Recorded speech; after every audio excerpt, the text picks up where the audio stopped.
In the 4 pillars of singing, lip trills are explained in detail.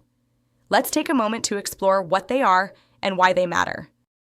Lip trills are a popular form of semi-occluded phonation that involve the student lifting the weight off their cheeks with their fingers and doing raspberries, bubbling the lips chaotically.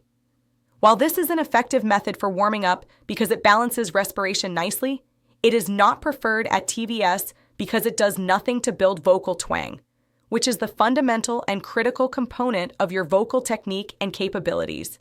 Therefore, semi-occluded phonations or resonant tracking, nasal consonants are preferred over lip trills for warming up and for training. Resonant tracking versus lip trills. Resonant tracking actually helps you to build your voice better than lip trills. This is because lip trills keep the larynx in a very neutral position. In contrast, resonant tracking produces a marginal tilt in the cricoids of the larynx behind closed, vibrating lips. I refer you to the picture of the twang larynx in the essay on twang. Notice the tilt of the thyroid cartilage that is so important to producing twang. Essentially, when you warm up with resonant tracking, you are training your larynx to phonate with more twang. Since the singing voice lives in the universe of twang, this is a good thing. If you want to configure your exotic phonations involving twang, laryngeal dampening, distortion, belting, or other extreme singing positions, why warm up in a way that discourages these muscle memory responses?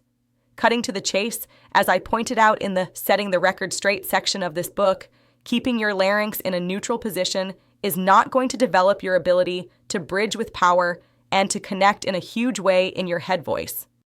Lip trills are good, but resonant tracking is better. It actually helps build the phonation for which you're trying to train, not discourage it. In addition, the keep the larynx neutral messaging that often comes with lip trills are encouraging habits that are the opposite of those you need to develop to sing effectively in the head voice. When you track and release your onset from a nasal consonant with resonant tracking, your singing voice is immediately configured for twang, which is where you get your vocal fold compression. Twang mode produces compression, or vocal fold adduction, for the voice, and resonant tracking immediately puts the voice into twang mode. Therefore, it is logical to conclude that you should be warming up with the semi-occluded phonation because it brings more of the essential components of your phonation package to your training and singing.